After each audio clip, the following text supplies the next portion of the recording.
every time we'd go, I'd always want to like touch the walls. I'd always want to press my body up against them to feel the vibration, to get the download, if you will. So I walk up into this little tiny room. It's dark, feeling called to press my entire body, like all my chakras, like my third eye, my nose, my heart, my belly, my sacral, like my root, just the whole thing up against her walls. I closed my eyes with my whole body pressed up against this wall, and I got struck by white lightning, like white piercing diamond light hit my body.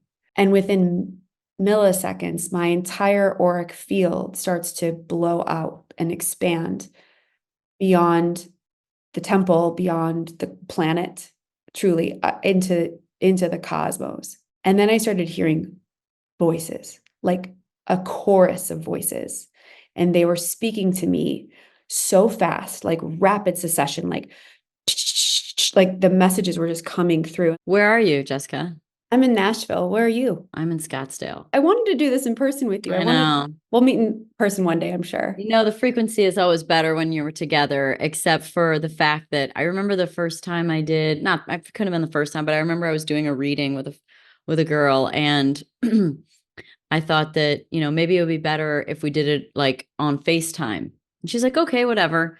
And it hit me during that conversation, this was many, many years ago, is that every time she was like, tapping in, she would do this.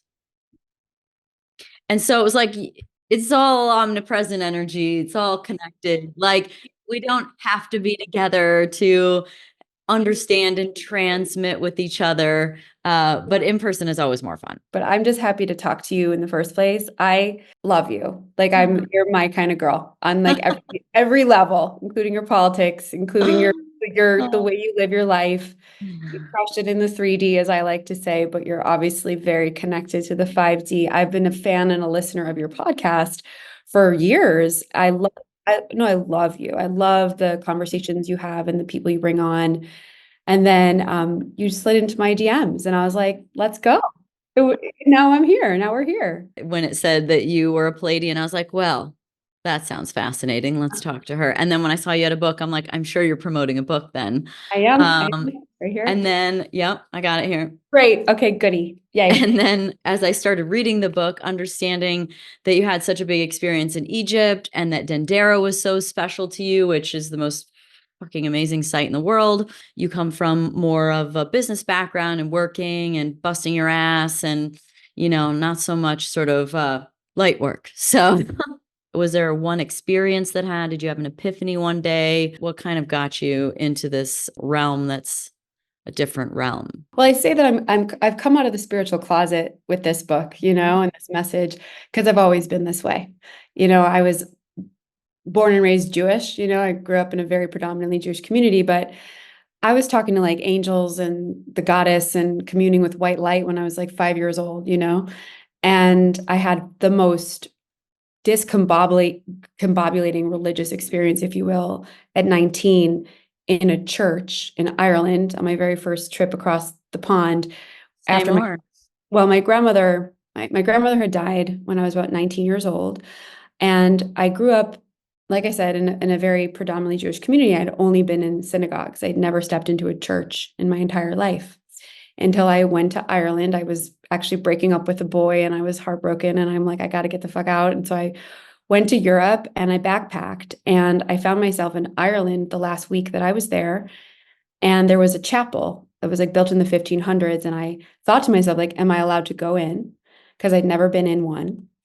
And I'm like, this is an ancient site. I'm just a tourist enriching my travels. I'm going to go in and just see the stained glass and check it out and leave after 5 minutes. And like I said, my grandmother had passed away about 3 months before. And I get into this chapel and I sit down in one of the pews. And within a matter of seconds, I thought I would stay for 5 minutes. I felt her. I felt her wrapping her arms around me. And my whole body was tingling. And I just knew viscerally that it was my grandmother. And I was going through a horrible breakup with this guy. I was 19 and I didn't really grieve her when she died. I was so caught up with this dude and I had all this guilt around it.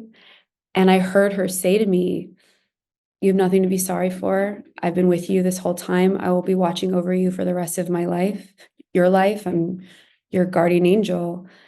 And that was just a complete breakthrough of what I thought I could believe. I was like, wow, this thing called God, this thing called spirit isn't something that I can read about in a text, or a rabbi or a priest can tell me what this is. This is my relationship.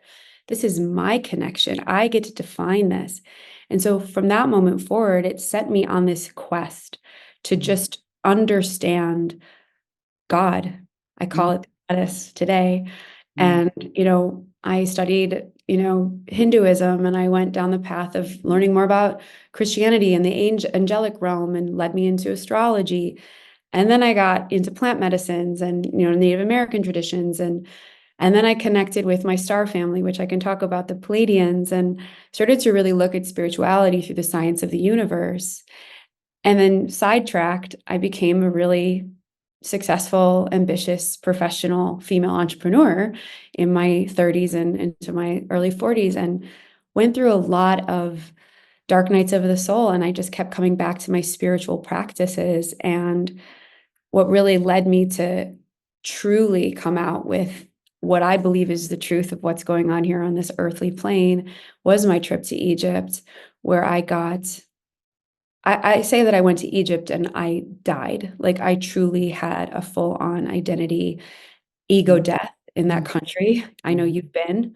And I say that Egypt fucks up your life in the most beautiful way. Like, you go in one version of yourself and you get the codes. And I came back just really new, and I had a new message to share with the world, specifically for women who are hustling, who are living out this patriarchal, toxic masculine game that wasn't really designed for us to win in, and yet we're trying to crush it anyway, and we're suffering.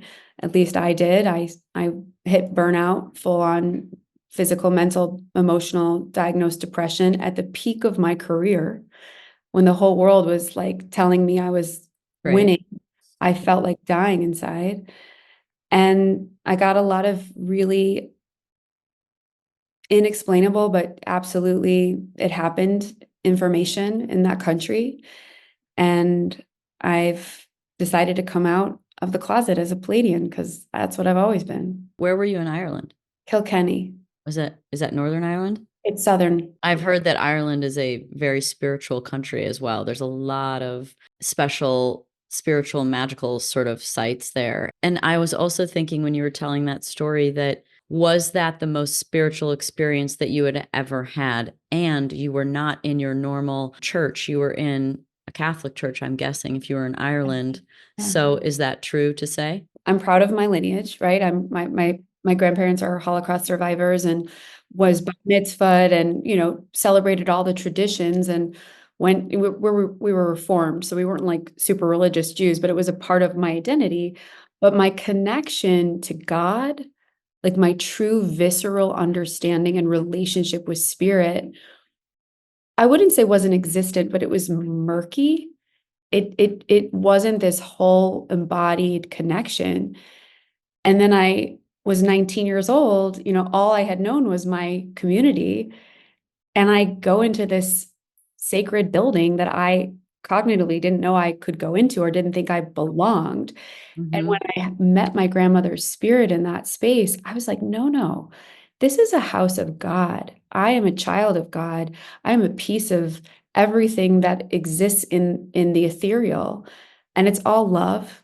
Frankly, that's what I believe. It's all freaking love. It's what we're trying to come home to. And so that was really what I call, and I say this in my book, it was my invitation, and it was my initiation to go down a journey to define and design that connection to whatever you want to call it, spirit, God, the light, universe, Jesus, that was defined by me, my soul's path. And I don't claim to be an expert in all faiths and religions and dogmas, but I've kind of taken what's worked for me, what's resonated. And it truly is, Danica, the biggest part of my life is my connection to spirit. It is the guiding force every single day. And I moved into my adulthood with the permission to make it what felt true to me. Yeah. And it's been the greatest accelerant of my personal, professional, and spiritual activation and growth. Omnism, the belief that that's where I live, where it's you believe in all religions, but not one of them holds the truth, only the truth, but they all hold truth. You know, when man gets a hold of an idea, they conform it to their region, they conform it to their own ideas, they conform it to what might make money in the future, what keeps a story going, all of those things. As of, you know, of course, we've heard so much more about whether it be like the Dead Sea Scrolls or the Library of Alexandria, and just like the basement of the Vatican, and holding a bunch of information that is left out of, you know, the Bible, that would not necessarily make the story flow so simply, maybe create so much fear. Let's skip to Egypt, because there's so many different things that I want to talk to you about. People can read your book for more of the background of some of the business stuff, but what happened? Like, tell me about Egypt. Why did you go? Like, did you have an intuition that it was something you had to do? Tell me about this journey. You know, that trip came at the tail end of what was the hardest year of my life. Like I said, I had scaled a business. I just sold that business a few months ago. Congratulations. Thank you. You know, crushing it, if you will, quote unquote, as a boss babe, building this rocket ship of an agency. It's okay. I mean, like, for a second, like, those successes, that is your inspiration, your energy, and it being channeled through something and Yes, showing its results. So, like, to me, money's just an energy exchange. So totally. what you built was you and your Absolutely. energy, and put that out. So, like, yes, it's not nothing. It's a No, representation of you, and you should be super proud of that. And it's, you know, there's seasons for everything, and maybe that was your go girl season, and, yeah, you yeah. know, boss babe season, and it served you in a great way. So I it's something to agree. be proud of. Thank you Yeah. for reflecting that. And it's business is a superpower for me. I love making money. I love growing. I love making an impact, leading a team. It really came online actually in my 30s. Like, wow, I'm meant to be a CEO of company. And I love that girl. I've honored her. I've ceremonies for her. She's on my spirit team now. Yeah. So And use her when you need her. absolutely, The real absolutely. skill is being able to differentiate between when you need her and when you don't need her, instead of being her only, which is where I lived, which is just like not Yes. connected to the body, not down regulating, burning out. Like, yeah. I was in that identity, like fully holy, when I stepped onto this plane to go to Cairo in 22. And the what I say about Egypt, it called me in Mm-hmm. more than I called it in. So my best friend and I, we take an international trip every single year. It's like our thing. My best friend and I, we've been to 14 countries, like every year since we were younger. So we had thought about Egypt like a year almost before we went. Like maybe this next year we'll check out Egypt. Like let's go to maybe Turkey, Egypt, check out that part of the world. Yeah. And the week that we brought it into our awareness, she got an email from one of her good friends who hosts pilgrimages in Egypt. And we were thinking about going in November. And this woman was planning this retreat in November, the same month we wanted to go. And you probably know this too, Danica. Like, it's best to go with guides, you know, in a group. Yeah. I've not gone without one. No, I wouldn't recommend just picking up and like trying to figure it out yourself. Like to go with the people who know what's what and go in a guided experience. So this woman had been to Egypt 10 times. She had, you know, brought many groups through. So we decided to jump into her retreat. There were about 17 of us.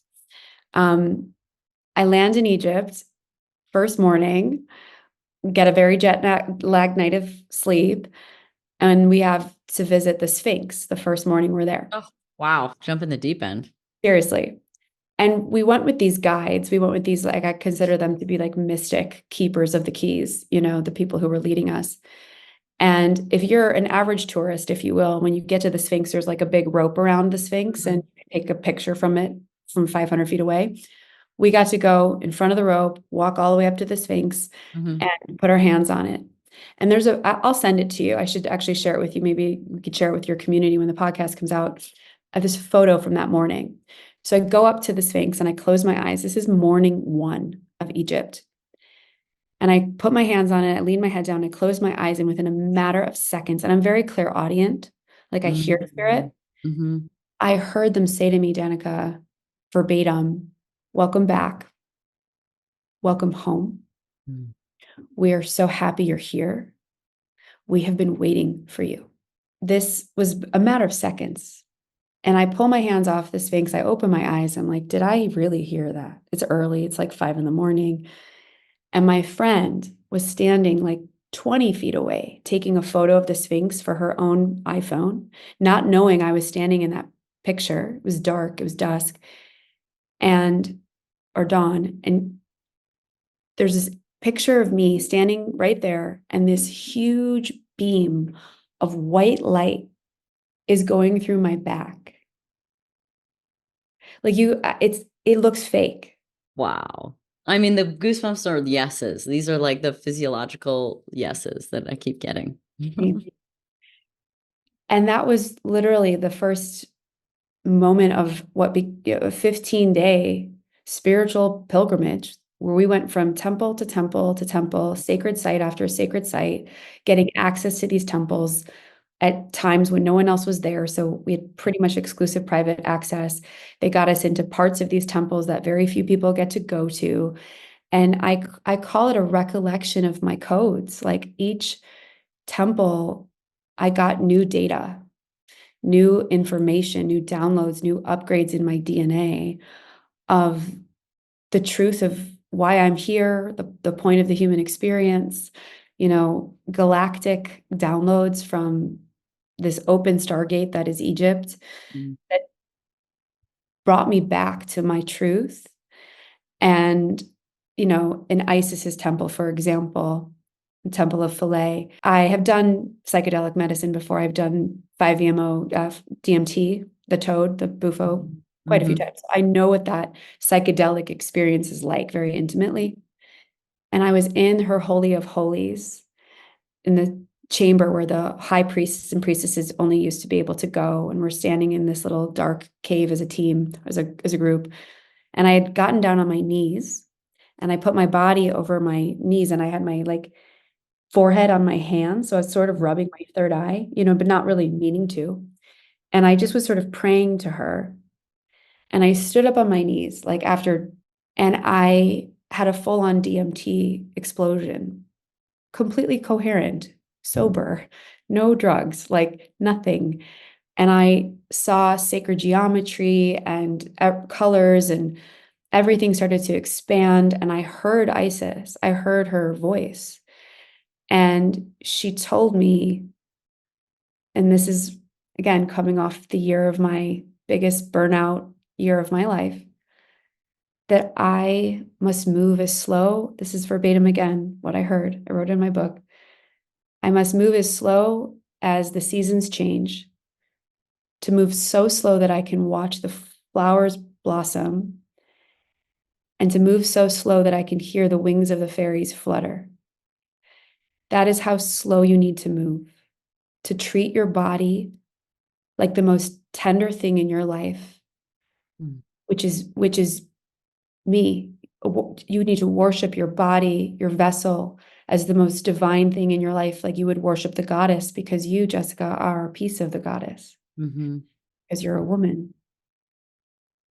And that recoded how I move through life today. I mean, talk about a downregulation of your nervous system and getting in your body and mothering yourself and treating your body like it's the most sacred vessel you'll ever have, because it is. And that was, one of dozens. And the most significant, you mentioned Dendera. Yeah, I'm interested. Dude, that was coming home to Dendera. That was, I don't know. I don't talk. I love talking about this stuff, but getting into the visuals. I mean, I could picture myself running around. I picture myself hiding there. I remember feeling like I was playing games with kids or something, and hiding, because it's there's cool little rooms and tunnels and back areas, and just I just feel like I remember being a playful teacher or something like that, mentor of sorts. I don't know. That's what I remember, and I'm like, oh my God, this place feels so special, it just felt kind of like home. And I just felt I could picture myself there.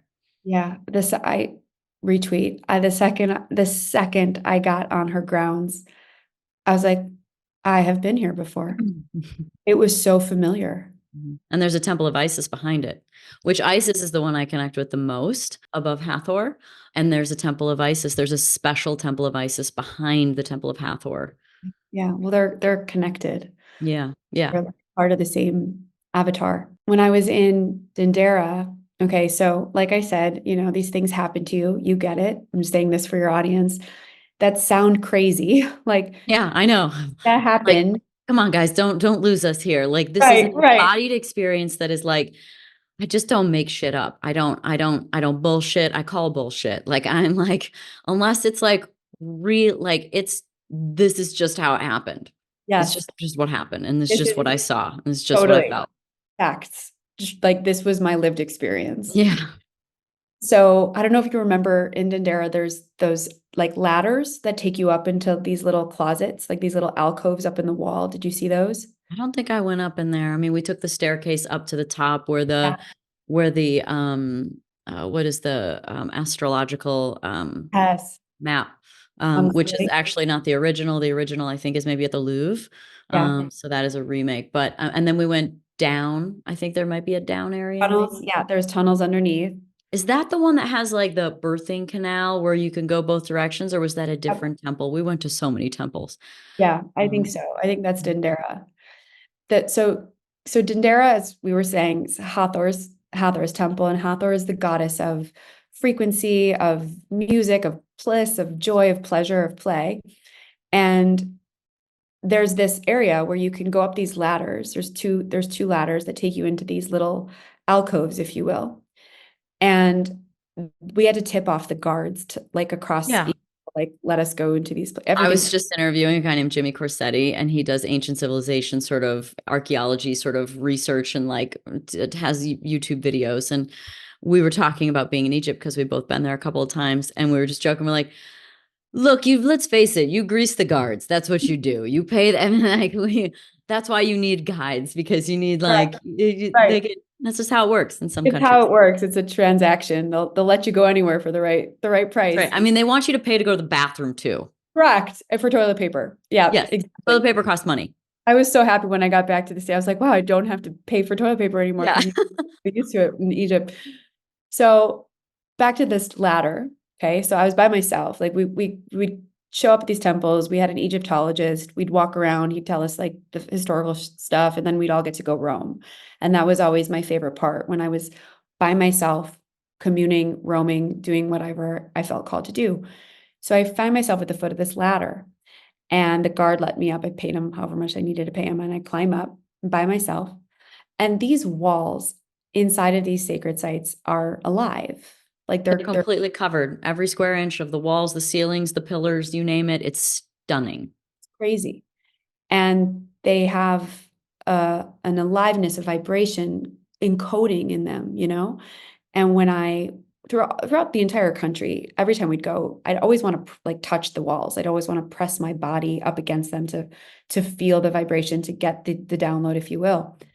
So I walk up into this little tiny room. It's dark, and I'm like feeling called to press my entire body, like all my chakras, like my third eye, my nose, my heart, my belly, my sacral, like my root, just the whole thing up against her walls. And I closed my eyes with my whole body pressed up against this wall, and I got struck by white lightning. Like it can only be described as that. Like white piercing diamond light hit my body. Were your eyes closed? Eyes were And you closed. just saw light, like it just was a flash. Yeah. Huge flash of light. Almost you're like, did someone just take a picture? Yes, exactly. But like brightest picture flash you'd ever feel or see. Yeah. And within milliseconds, my entire auric field starts to blow out and expand beyond the temple, beyond the planet, truly into the cosmos. And then I started hearing voices, like a chorus of voices. And they were speaking to me so fast, like rapid succession, like the messages were just coming through. And like I said, I'm Oh, a Pleiadian. you're getting like almost like have you heard of Robert Gilbert? Yeah. Okay, like he gave me the terminology for it, and I was like, oh my God. It's called like he would call that like a pack thought form, where we sort of learn things in a linear way. You're like, okay, I read the book, The Light Work, reclaim your when you're getting transmissions, it comes in a pack thought form. It all arrives like all at the same time, and you have an awareness. You're like, oh, I just know these things now. Yeah. Like you're like, it's a pack thought form because it's like in a different dimension, it works different speed wise. And we just work in such a linear fashion here in 3D. It's not like that. It's not like that in other dimensions. Exactly. That makes sense? It 100% makes sense. Yeah. And it was, I was in a different dimension. Yeah. And his voices were from a different dimension. And they were, from what I assess, what felt true to me, which I believe were the Pleiadians. And it was almost as if like they were like, she's open. We have to get this in. She has to download this. She needs to know this, and she needs to know it now, and she needs to know it all at once. There were many things that I heard that day. I wrote about them in my book, The Light Work. It's the foundation to the entire book, what I got in that moment when I got struck by that white light. To summarize, essentially what they shared with me was that I had missed the plot of the human experience, that the whole point of this human experience is to have fun. Yeah, I know. It's always so fucking simple. And it's so like to someone like you and me, and maybe a lot, like, it's like, wait, that's it? Yeah. Like, surely I have to accomplish something, right? Right. Like, surely I have a purpose, right? Right. Exactly. And as somebody who is wired to win and succeed and like we were saying, and you and I align on that, I was like, what? Wait, what? Like, that's all I'm supposed to do here? And they said to me, I mean, I remember they said to me things like, Jessica, every single day inside of a human body is a blessing. Every single second of every single day of your human existence is a gift, and you're missing it. So if you don't enjoy it for yourself, will you for at least enjoy it for us? Because you get to have sex on this planet, and you get to eat chocolate on this planet, and you get to wear cute outfits on this planet. You get to follow a purpose on this planet. You get to travel to cool countries on this planet, and you're missing it. And if you don't enjoy it for you, just at least try to enjoy it for us. And then they also shared that, and I based my whole new business and everything I'm doing today around this one phrase, that the feminine frequency, so they told me, the feminine frequency is returning. And it is your job as a woman on this planet to be a leader of that. But not just you, because you're only one woman. It is all women's job to return and reclaim the feminine, which is why my book says, reclaim your feminine power. Mm-hmm. So it doesn't stop there. And I'll summarize this story because it gets crazier. The feminine frequency, like, wrote it down, walked out of that temple. I was like fucking lit. I was like, oh my, I'd never felt so awake, conscious, grounded, connected, clear, embodied. So we get on the bus. We have to go to Abydos. We have a 3-hour bus ride to get to our hotel. Another great site. Yes, incredible. Where the first flower of life is lasered on the wall there. Lasered through an entire stone wall. Uh-huh. Uh-huh. So I'm on the bus feeling like totally activated. How could you not? And I am on this little 2-seater by myself in the bus, and I like slide up against the window, and the ride is kind of bumpy, and it's, it's Egypt. And I start like feeling really off physically. My body starts to shake. I start to become freezing. And I felt like all of a sudden I had just contracted the flu. It was so intense. Like, I didn't have any upper respiratory problems. It was not like it was physical. My body was aching, and I couldn't stop shaking, and I couldn't get warm. So we get to our hotel, and I go straight to the room. Everyone needs to go to dinner. I'm like, not eating. I need to like chill my body out. So I get into my hotel room. It's dark. I cover myself with blankets, towels, like nothing is getting me. I'm like, this point, Danica, I'm like convulsing. I'm like this in my bed. Won't stop. Mm-hmm. So I'm in bed by myself in this dark room in Abydos, Egypt. And I have this conscious thought. I'm like, hum. If you hum, the vibration of the humming will help calm your shaking. So I start doing that. I go, lying in bed. And I have another conscious thought, like, this is not strong enough. I need the vibration to deepen. So open your mouth and just start moaning. So I'm lying in the bed, and I'm like, okay. lying in bed like a sick person, like moaning. My mouth is open, monotone moaning, and involuntarily I start speaking. I start speaking a language. I start channeling a language.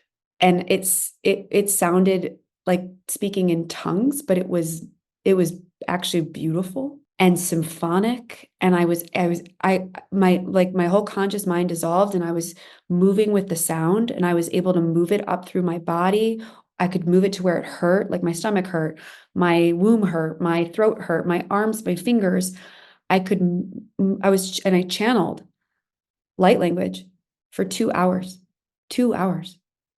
I couldn't find my real voice. I didn't even try, I didn't want to, but I couldn't get back to my like cognitive true language. All I could do was do He that. did not take it easy on you. No, girl. You fucks up your life in the best way. And have any of that shit happen. I've had a lot of those things happen like once, maybe or twice, but like not necessarily all at the same time. That's what I'm saying. Like they didn't go easy on you. This was you got a massive dose. I believe in sort of the saying that God doesn't give you anything you can't handle. You know, when you talked about how that information came in, there's also another experience in between the packed thought form and our linear thought form that we have and that we would experience every day.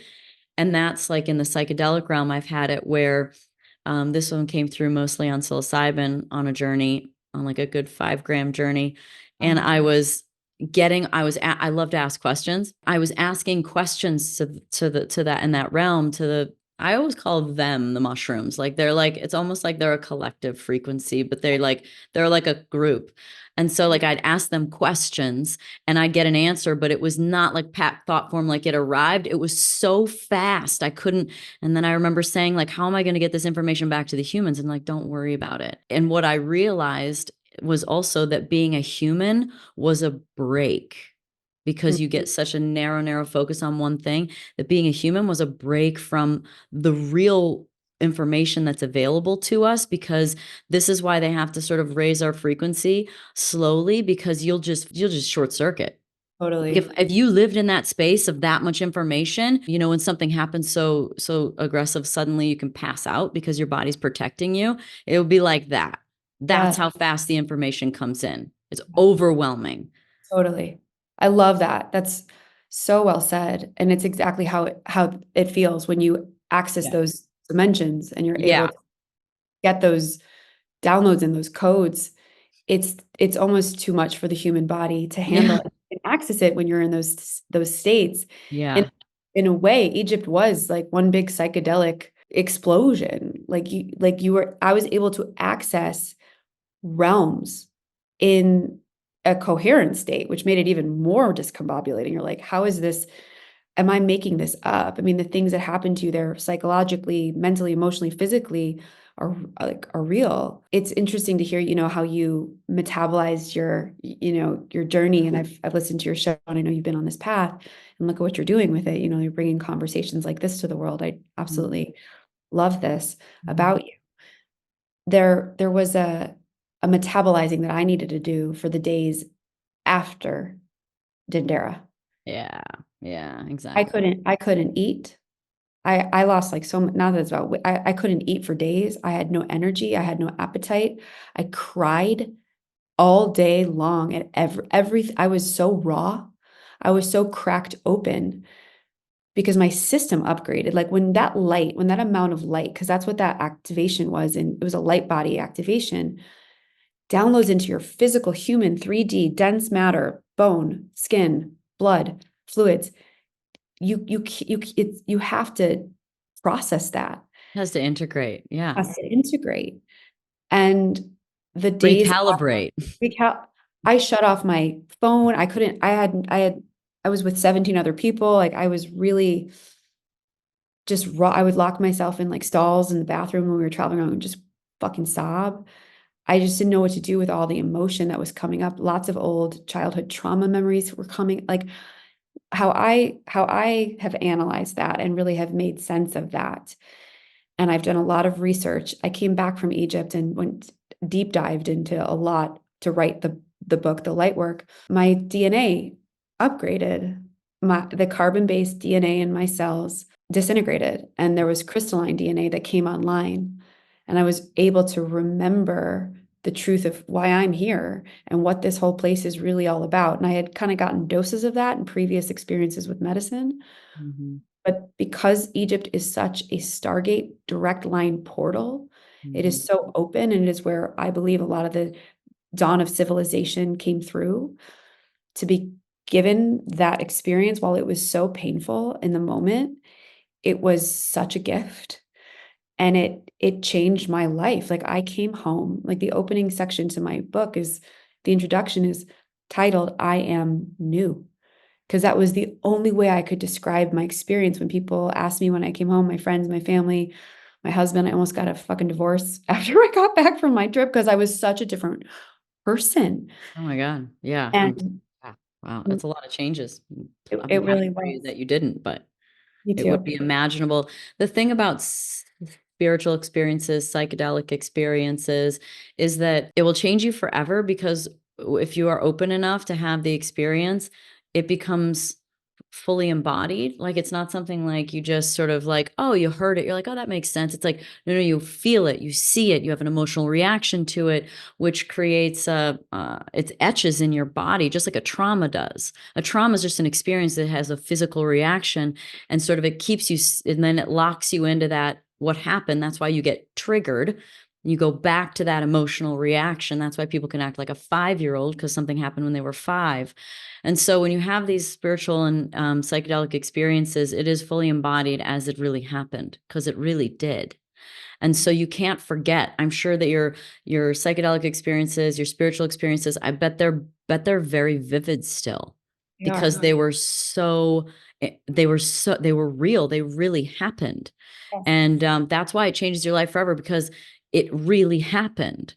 And And even though we're just talking about like, I saw this, it's like, no, you saw that. yeah. That's what happened. You got that information, and you're just translating this on more of like a biological level to, what is perhaps happening internally, of codes and DNA and crystalline structure and Kundalini awakenings and chakras lighting up, spinning different, spinning more, getting in unison. All these different things start to happen that we just don't really know about, but you're sort of taking it and bringing us into that sort of more scientific Yeah. aspect of what's really happening. Yeah. And I love Nassim Haramim and Greg Braden, Yeah. Carson, and I've studied, like, I'm a student to so many of those true scientists, and Bruce Lipton, et cetera. And what I've really tried to do in my book, I feel like I've done a good job at disseminating what I know to be pretty complex, esoteric, spiritual, scientific concepts and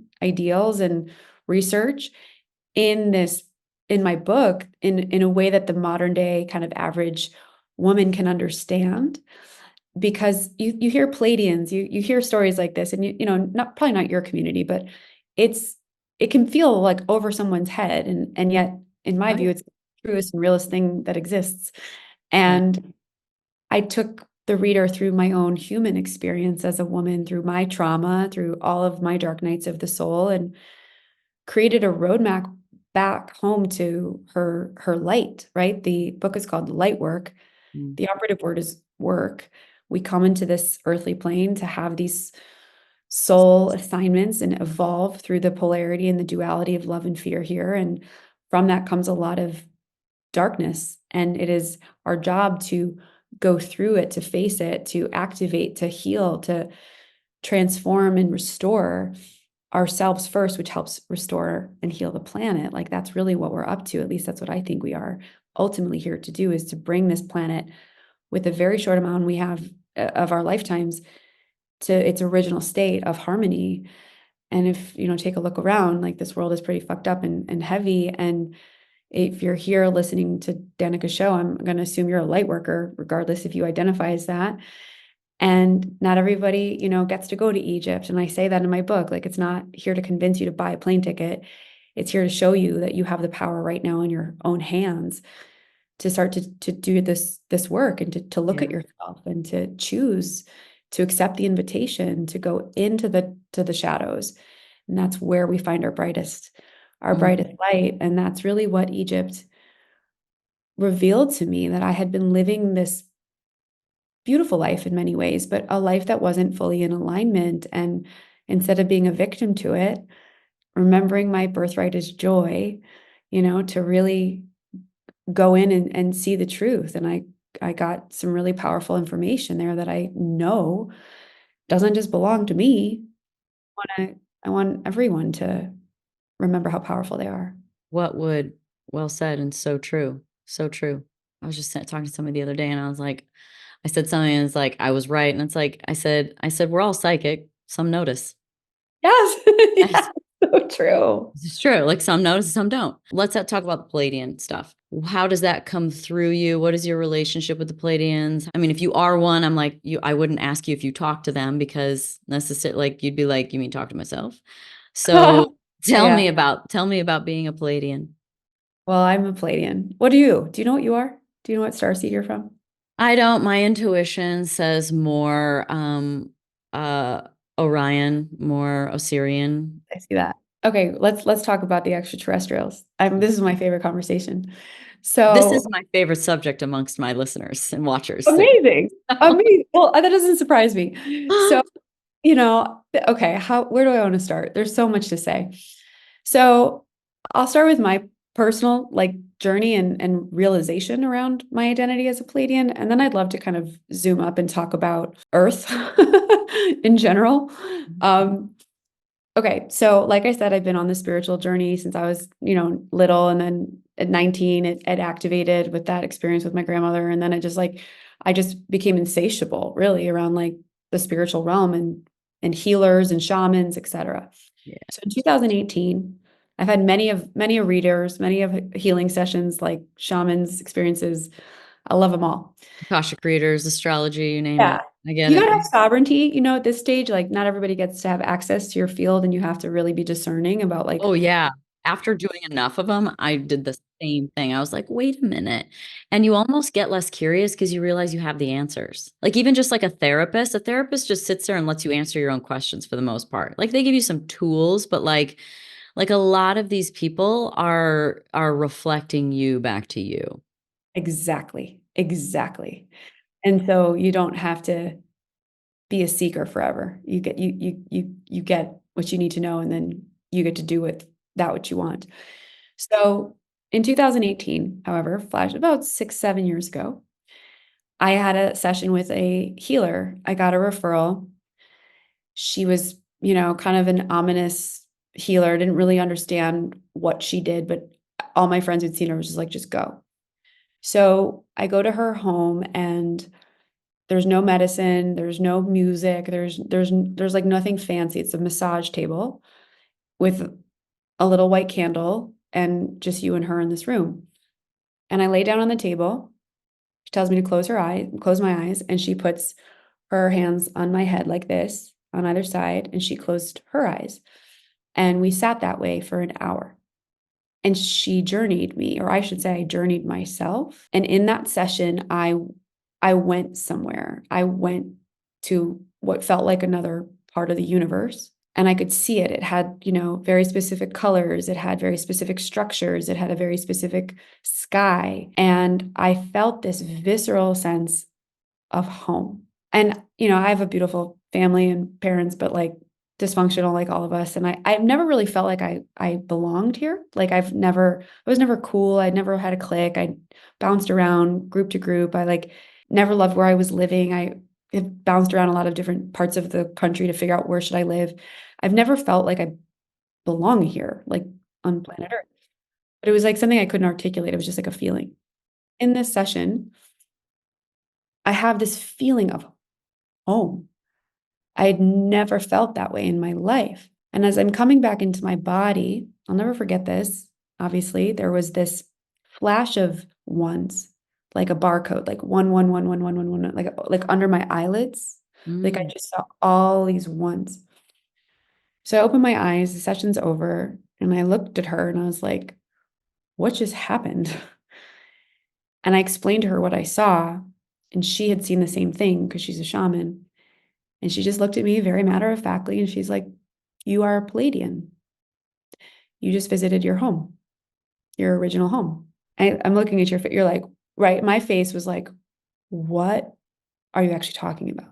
What the fuck is it? You've been smoking. Right. Like a Palladia, huh? And at the same exact time, I felt in my whole system that it was true.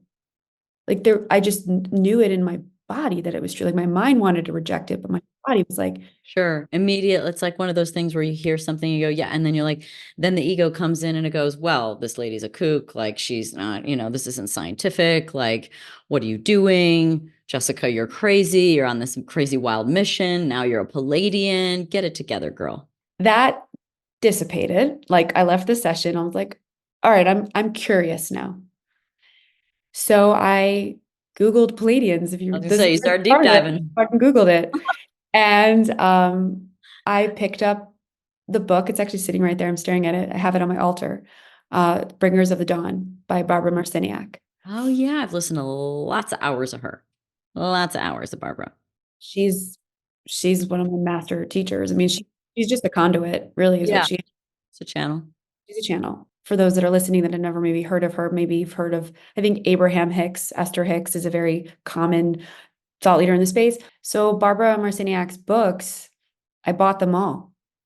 I read them. I've read them all. If you listen to them on Audible, or even read them, to me, they're like coded. They're not necessarily like the average person, not to like diminish the average person, but like they don't necessarily feel very straightforward. You kind of have to read the same sentences over and over again to get the message. They're like an esoteric text, but I read them and I got it. Like I just was like, well, when we change, the things we see change. So it just might not be right for the level of consciousness or awareness that someone might have, but as that progresses, the words change.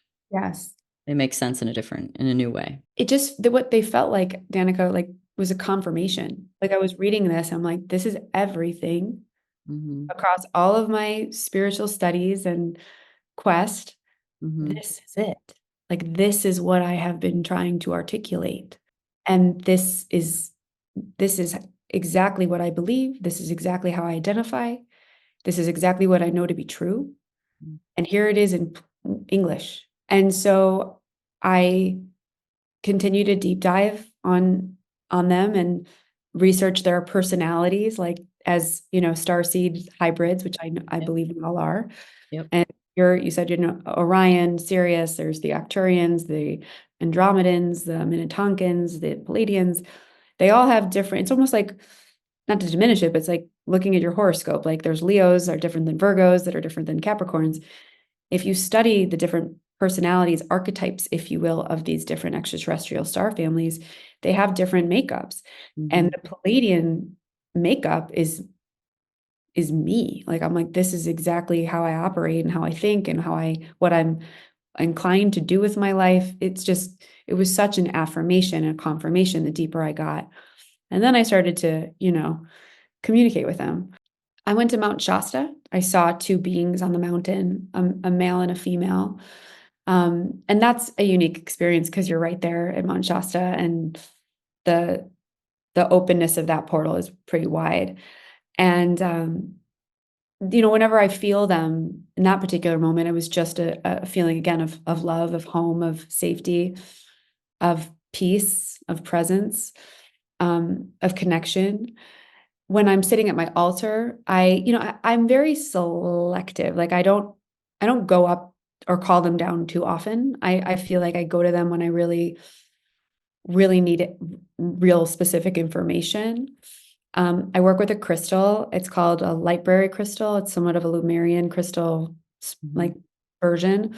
It has triangles in it. It has braille on it. It's really, really a fucking powerful crystal. And if I close my eyes and tune in enough and sit in enough silence and space, I will get information in my body. It's not necessarily like a visceral mental download. It's more of a physical feeling of truth, of knowing, of encouragement, of affirmation. And I don't really call myself like an alien channeler. That's not really what I do with them. I feel very responsible, for lack of a better word, to be their translator. to really help humanity understand their own power, because their message is one of self-empowerment, of limitlessness, of quantum co-creation of your own reality, of abundance, of joy, of pleasure, to really truly recognize our 5D quantum nature as human vessels that we have been programmed through the patriarchy and the matrix to forget and to be disempowered and afraid of our own power, which keeps us controlled by systems that are not really here for our thriving and are very threatened by us remembering just how powerful and limitless we are. So that's really my attunement to them, is like, okay, I'm going to do you proud as a human being on this planet right now by embodying your principles and teaching as many people as I can just how powerful they are, so that we wake up and bring back the light. You know, the first book that she wrote that came to me is called Bringers of the Dawn. Yeah. They're the original bringers of light on this planet. Yeah. And the dark has been winning for a while, but I don't think that's true anymore. I agree. Mm-hmm. It always puts up a fight right at the end, just like your ego, though. I don't know how that's felt to you, but like ego deaths, they happen, and then it almost feels like there's like a resurgence that comes in, and like things come out of your mouth, and you're like, oh my God, wait, well, I don't even agree with that. Like there's like they fight for their life, and they fight for the storyline really hard, and then it finally goes away. But it's almost like we're like in a macro version of that on the planet, where there's like just a clawing at all expenses, no matter how ridiculous it seems, to like hold on to storylines.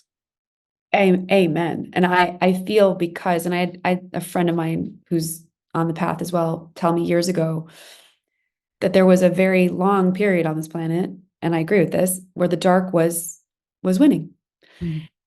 And now it's not. The light is rising. People are waking up. Like there's this mass collective consciousness rising here on this planet, this exact moment, which is why, to your point, it's the dark is spinning out and having this one last ego death, claw back, fight back, because it knows it's fucking losing. And so it's fighting even harder than ever before. I think I saw Elizabeth April just posted something about like the hurricanes right now.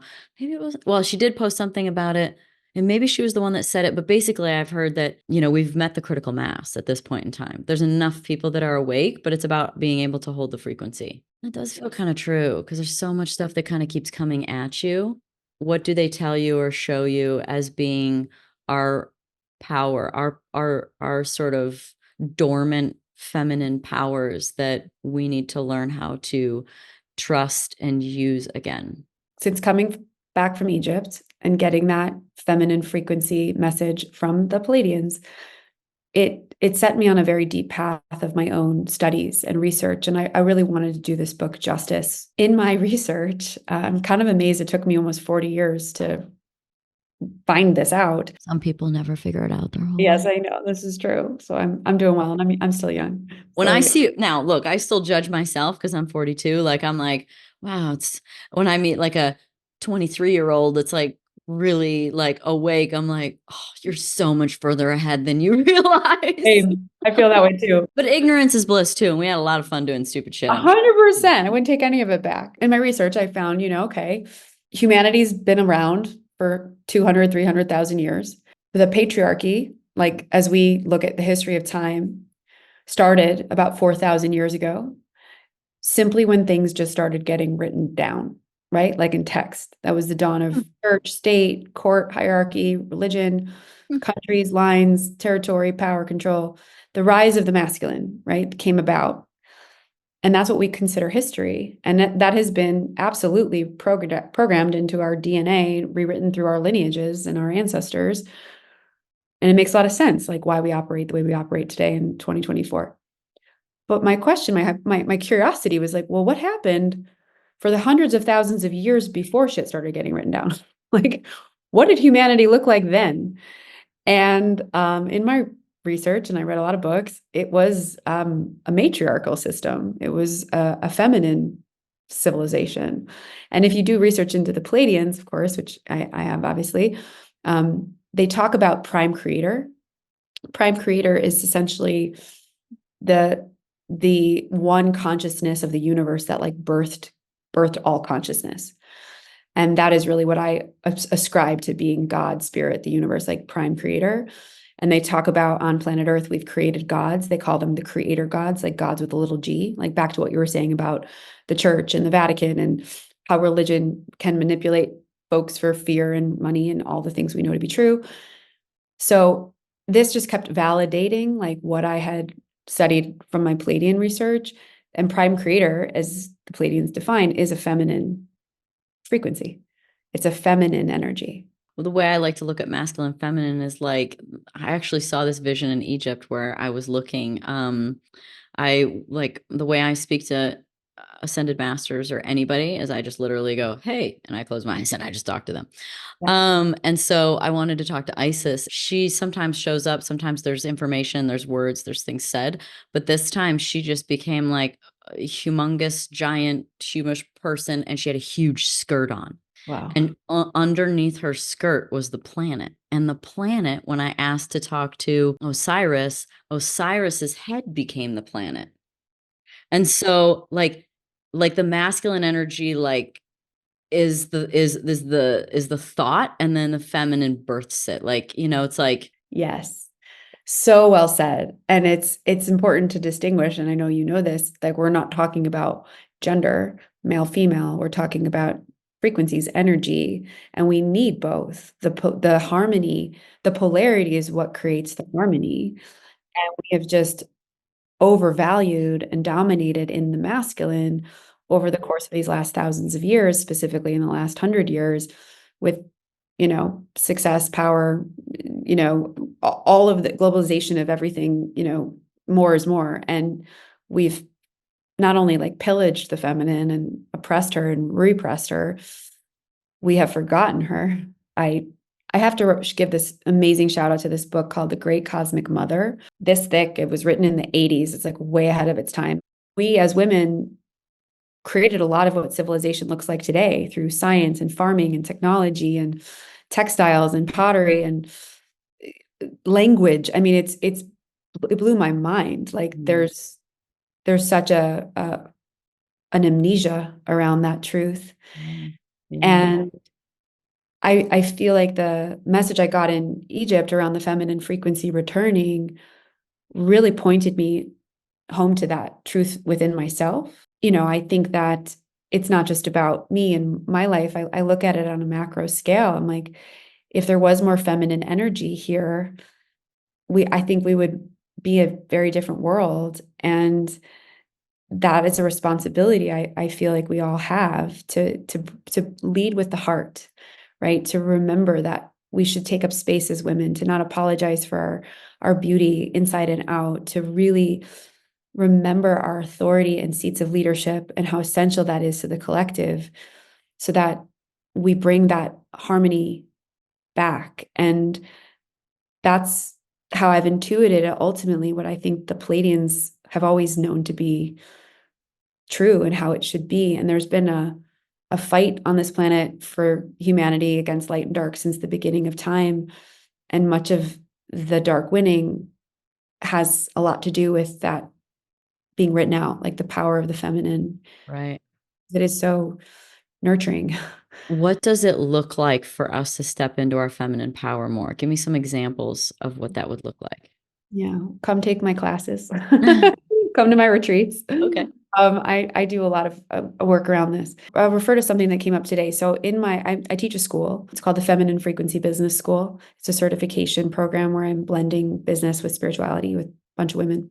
And I'm using the goddesses of Egypt, Isis, Hathor, and Sekhmet, as the pillars of the program. So I'm teaching them strategy and marketing and leadership and social, but every week we're working with a different goddess and a different chakra. And they have different activations, meditations, exercises that I'm having them do alongside the masculine tactical parts of building a business. And this woman left a message in the portal today. She's struggling, like connecting to Isis, like she's getting in her logical mind. And like, this seems like I'm trying, Jessica, but it's a little out there. Right. I mean, she's in my program, so she's bought it in enough. She's already out there. Right. Exactly. I didn't realize it yet. Right. And I left her a message. I was like, there's there's a reason why, you're in your logical, you use the word logical, right? We're in this third dimension that is in many ways empowered and controlled by the mind, which is not a bad thing. It's where this consciousness lives, and we can get a lot done when we're in our minds. And I'm giving these experiences to you not to connect to a goddess or feel like you got some code or download or message, but simply to attune into your heart and to really allow yourself to feel an energetic sensation or shift. Just allow yourself to feel whatever comes up and know that it's valid.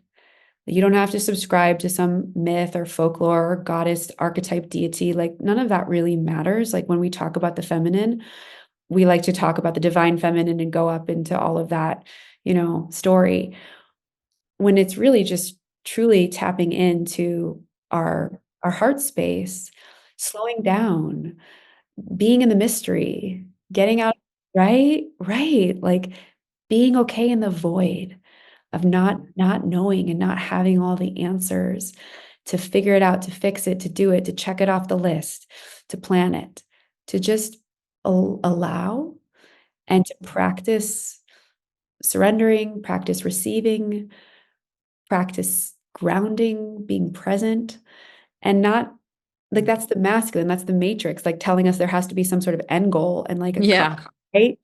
It's just being in that energy more as an attunement, I think is foundational, like, step one, to answer your question. I love that, being in the mystery. That's so fun. That's the when I tell people about when I talk about this kind of stuff, and I remind them all, I'm like, "Look, and I just like to be in the mystery, okay? It might not all be true. Some of it might be. Maybe it's all true. It's probably not all bullshit, but I'm like, it's kinda just fun to be in the mystery." One of my favorite words. There's a reason why they were called mystery schools back in the days of Isis and the priestesses. I mean, you had to be initiated to go into those schools because there was a lot of unknown, magic that comes up in Yeah. mystery, in the What do you void. think was going on in those mystery schools? Like, I think there was a lot of, well, I think there was a lot of sex magic, um, right? Because that, and the Pleiadians speak of this too, about how sex and orgasm, that it's the greatest quantum pathway to dimensionality and healing is through the power of sex and our orgasm. That if you really want to ascend and heal and create, connection to higher and higher consciousnesses, like, sex is the way. And that the feminine, of course, we hold that pleasure center and those powers inside of our own bodies, which is why women were so threatening to, what came about in the dawn of the patriarchy, and what religion wanted to squash and control and suppress the feminine. It really came down to our sexuality and our power, to create the universe, which we literally birthed the universe from our vaginas, and we have all the technology right there in our womb, and we are able to conceive through orgasmic pleasure, right? And so I think, you think about Egypt, like, Egypt was known as the country of magic. So I think that still exists. I think there's so much ability to tap in across this planet. One of my friends is a shaman from Africa, and the things that she has experienced in the bush, I'm like, it sounds crazy, like, but it's her lived experience. So I don't fully know that answer, Danica, but I know that there was a lot of true magic that was happening, that was available here on this earthly plane in those I'm mysteries. so obsessed with magic. Like, in the last probably year, I've gotten really, really hyper into magic and wanting to watching all the shows that they do magic. And it's all very like, covert, like wild, sort of like I hold fire and then I throw it. And then, it's like, I mean, I don't necessarily think it was all like that. I do believe, though, that there is, I would call it like real magic available where you learn how to, I believe that the Rosicrucian order might teach some of this stuff. And so I tried to drill Robert Gilbert on this because I was really wanting to know how to do magic. And all he did was give me a lesson in why you'd want to know how to do magic, basically, which is a great thing because it's like be the gatekeeper of these powers. But I do believe that I believe that they were able to practice this magic, and I believe there was collective energy used to heighten the frequency of these things. And I think that there's people who say you can change the weather and you can do all kinds of things. So I think that, I think that there's some more realer magic than we realize available, and I think that will be a future power that we will remember we have. Absolutely. One of my favorite quotes is, I think, Raoul Dahl's like, those who don't believe in magic will never find it. And it's like you just have to believe that I mean, I like to play with it, on a micro scale. Like, I don't know if you ever do this, but I'm like, I am thinking about a friend that I haven't talked to in a while, and I'm gonna just put it out into the ether. Like, I could feel she's maybe thinking about me, and then like she texts me the next day. Or, like things like that happen all the time. Yeah. And we have the ability to channel that. Yeah. And I Yeah, really, I do a little micro experience too. I'm more about energy. So like sometimes I'll do energy work on someone, they don't realize it. Like I'll move it, or I'll tune the frequency of a group with a different thought, or I'll embody a thought and see if they can feel, see if it changes things in the group, like stuff like that, where you realize what energy and frequency can really do. it's real. It's the realest thing available to us is energy. Well, it's all we are. I mean, we're not dense. We're not matter in a solid form. We're just a lower vibration of it that makes us firm. But when you like keep zooming in, it's all mostly 99.999% empty space. We're just a mini tornado. Yeah, I think about that all the time. Our ability to work with it is available to all of us, really. And everything is literally energy. I just had a energy medicine healing session, and it was more powerful than any acupuncture or doctor visit or work. Like, energy medicine. The woman cleared my aura, got me back into my body, helped me with some symptoms, all energy work. It's so tangible, actually, even though it's not. I mean, my trip to Egypt was manifested by sort of like embodying the feeling and looping it in. Like it just like I put myself in the future situation and drew it in. It just like drew in super fast, but like in 2 hours.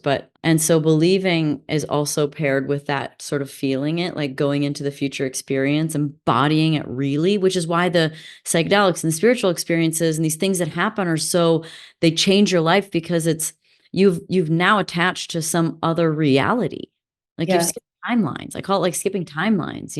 Yeah, it's a really powerful experience, but you have to believe on some level. And then to help yourself believe, you have to kind of go into the experience and see yourself there, or see what you want, and like see it and feel it. And it's very hard to convince yourself to feel it. Well, number one, and maybe you haven't felt it, right? So you have to kind of go, what will it be like? And then it can be really difficult to get into that space. And like really, your body doesn't really naturally go there. You have to push it. Yeah, you have to channel it.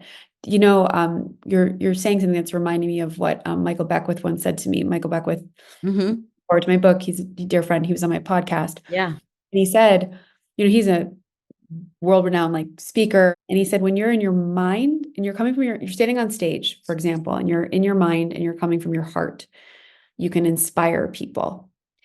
But when you are embodied, you can activate people. I never forgot that. And think about it. It's so true. Like when you're embodied, and to your point, that's a practice. It takes work. You have to channel it. You have to get focused.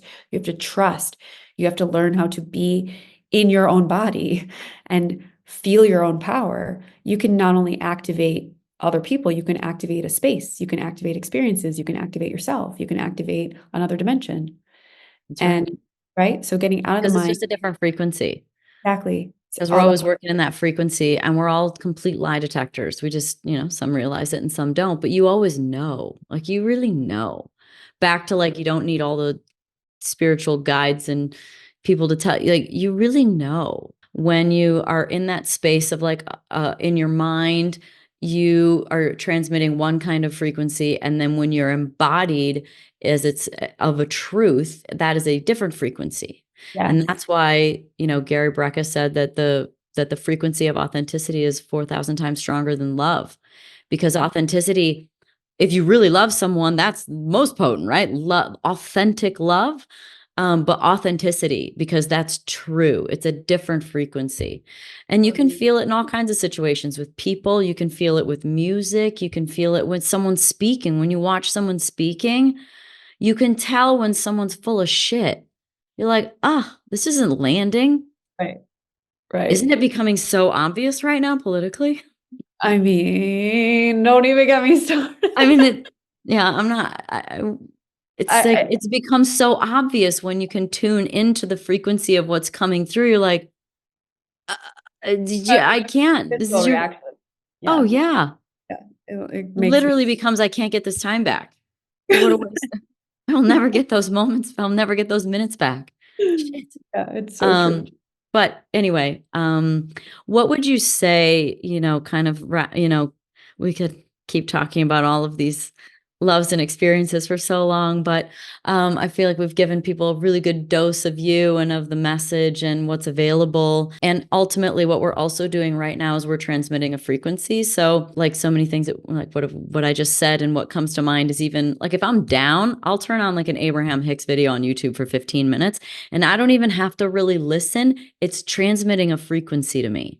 So we're also just doing that. So when people worry about what they're going to say, if it's embodied and it's real and it's so true for you and you have a passion, don't overlook the fact that you're transmitting the frequency no matter what words you say. Like you're still powerful in that. Your ability to transition from, the business world to the spiritual world. Like what advice would you have for those who are, listening that are feeling called to it? Like what's the next step for them to sort of follow on that path? What a beautiful question. I mean, I think a few things come to mind. There's, like we were saying, it's such an exciting time to be alive right now. I really do believe that. Like, what an amazing moment to be. I said that as soon as COVID happened. I was like, what a time to be alive. Yeah, what a time to be alive. It's such a ride, and it's such an important moment to be alive. Yeah. It's a critical inflection point in humanity. And to not take your role in that for granted is one. Secondly, it is because there is that polarity, right? People waking up, the light, the dark is like thrashing back because the light is winning. It can feel really scary to come out of the spiritual closet, if you will, and to be you and to share your truth, to live your truth, and to really trust that the more you attune to your authentic frequency, the more you will actually find that there are more and more people just like you. You will, two things will happen. You will magnetize and you will repel. Actually, I'd love just to close this question out because it's such a good one. I would love to harken back to how you and I connected. So I posted a reel in July. It was a 30-second reel where I'm on camera just saying, so I'm a Pleiadian, and most of you are too, if not some sort of starseed hybrid. And I posted it and I didn't think anything of it. Like, looked at my phone 2 hours later, it had gone viral. It now has over 2 million views. It's still getting traction. You found me from that video. I think you DM'd me within like an hour. You followed me. You're like, you should come on my podcast. I was like, isn't that beautiful? Half of the comments, if you go look at this video, has been shared like 40,000 times. I have 5,000 comments on it. Half of the comments are full on trolls. Like people calling me a white supremacist, people calling me a Nazi, I'm Jewish, people telling me I'm the devil incarnate. The things that are coming into this freaking comment feed are like insane. Yeah. First, it really dysregulated me and I was like, what the fuck should I block all the? Now I'm like, it's just helping the video grow and the algorithm. That's my point. From those, like, let's just do the math rough, 5,000 comments, 2,500 of them, about half of them are toxic and hating on me for being myself, basically. I not that I care about Instagram followers, I really don't. But I grew 6,000 followers in a week from that one video. Sold hundreds of copies of my new book, The Lightwork. Had like a mini chat on it. So I sold hundreds of books from that. You invited me onto your podcast. Yeah. Right. And I share that as a metaphor of like, if you are transitioning from like an avatar or like your business, whatever identity, and you want to really immerse yourself and stand up and out and be seen in your truth, around your beliefs, whatever they may be, trust that there are going to be people that who will find you, who need to find you, who you need to find, who you'll never find unless you show up and walk your path and be yourself. And so that's what I would say. And maybe the very last thing I'll say is go buy my book, The Light Work, because it's a real roadmap and guidebook on how to navigate through it all. And so that's what I would say. I love that. I heard the same message too when I started on the journey about a decade ago. It's like I felt like I was on an island. They're like, no, you'll realize you're not on an island. It's like, oh, there's a lot of us. Yes, we find each other. Realize that too. And all Yeah. the people that might have a reaction, just understand that you might be part of their awakening. You might be usually if somebody has something nasty to say, they've been triggered in some way. Absolutely. For something that they judge about themselves or are scared of or don't understand, right? And can't let that be the way that we live our life, out of fear. No, and it's nothing to do with you at the end of the day. It's a projection of you that they have within themselves that you're activating there. Has nothing to do with you. And not to bypass, but you gotta like send that person love. It really is, I think, if anything, an affirmation that you're doing something powerful. Well, when you're embodied, that is usually what you feel, right? Because when you stand in your truth, Yes. and your truth is solid ground, you look at those situations that happen, whether it's judgment or rejection or any of those things, and you just say like, all right, it's not meant for me, or they're not meant for me, or all right, great, better things are coming. One of my favorite things that one of my very spiritual friends taught me is, in any situation, including good ones, to be honest, but in bad ones, you just say, how can it get any better? So And the good. universe shows you. I have yet for it not to. To the Yes. point where I'm like, why don't I just say this all day, every day? Yes. But any situation, if things are turning to shit, you go, how can it get any better? And I Yes. I love promise you, that. you will see. Words are wands, and so is the power of your mind, your thoughts, your emotions. Aho. Aho. You have Aho. total sovereignty. I love You're you. a sister, Jessica. You're a sister, Danica. I'm so happy we found each other on this I time. know, me too. I tuned into that immediately when I saw it. And then I as soon as know. we started talking on this podcast, I'm like, you're a sister. Yes, totally, 100%. Obviously an Egyptian sister. Yeah, 100, obviously. Well, it's funny because I listened to your podcast throughout the years, and I had been tuning in. Like, I think I listened to the Jaya one, the Billy Carson. I just kind of went Yeah. back in the Yeah. catalog. Right around the same time I posted that video. So you were like in my field, And then when you DM'd me, I was like, of course. I was like, obviously this would happen. Obviously I'm gonna meet her and we're gonna hang out and it's gonna be awesome. And it was. And I'm so happy that we did this and we got to meet in person one of these days. For sure. Most Yeah. definitely. Most Yeah. definitely. We'll do round 2 in person. 100%. Do that. I don't know. We can do that too, but I'd much rather hang out with you now. Amen. Let's go Let's talk get up. witchy. Yeah, that's exactly. I'm a for sure witch too. Like, You for are. sure. So Yeah. let's get witchy. Go get the book, Light Work. Woohoo! Thanks everybody for listening to the Pretty Intense podcast today. I hope you enjoyed it. If you like what you heard today and you want to hear more, please click on the subscribe button.